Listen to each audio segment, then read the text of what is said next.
Europe 1, 6h49. L'édito éco sur Europe 1. Bonjour Éric Le Boucher. Bonjour Maxime. On va parler de l'euro ce matin. L'euro est peut-être trop fort, c'est ce qu'a dit Pierre Moscovici hier. Quel paradoxe quand on sait que récemment encore on se demandait si la monnaie européenne n'allait pas disparaître. Bah oui, l'euro a atteint 1,37 $ vendredi. Il n'a cessé de monter depuis 6 mois. Par rapport au dollar, mais aussi par rapport au yen japonais ou à la livre anglaise.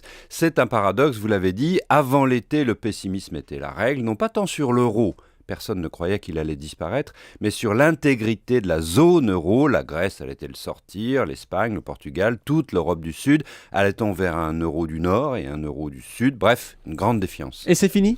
Non seulement c'est fini, mais c'est inversé. Les déclarations de Mario Draghi, disant que la Banque Centrale Européenne ferait tout pour sauver l'euro, ont changé la donne. Les marchés sont rassurés. Ces dernières semaines, on a vu des capitaux du nord de l'Europe revenir en Grèce et en Italie. En fait, bien sûr, rien n'est réglé sur le fond en Europe. La croissance n'est toujours pas de retour. Le chômage grimpe. Mais pour les investisseurs, l'Europe redevient une région où l'on peut mettre son argent et du coup, l'euro monte. Éric, je reviens à la question de départ. L'euro est-il trop haut ?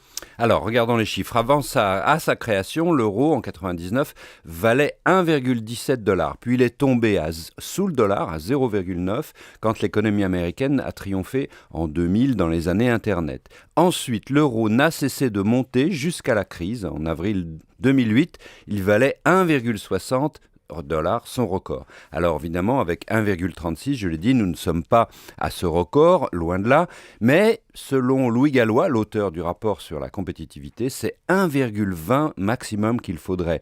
Donc 1,36, oui, l'euro est surévalué, ça pénalise les exportations de la Grèce comme de la France, seule l'Allemagne qui vend des produits de haut de gamme s'en moque. Et ça va continuer ? Eh ben, on peut le craindre à cause d'une guerre des monnaies. Le Japon, qui a déclaré vouloir baisser le yen. Les États-Unis ne disent rien, mais ils font tout pour un dollar faible. Les Français, donc on le voit, commencent à grogner. La valeur de l'euro va devenir le débat des mois qui viennent. Merci Éric Le Boucher. Dans un instant sur Europe 1, un an après, Bruno Donnet. Il y a un an...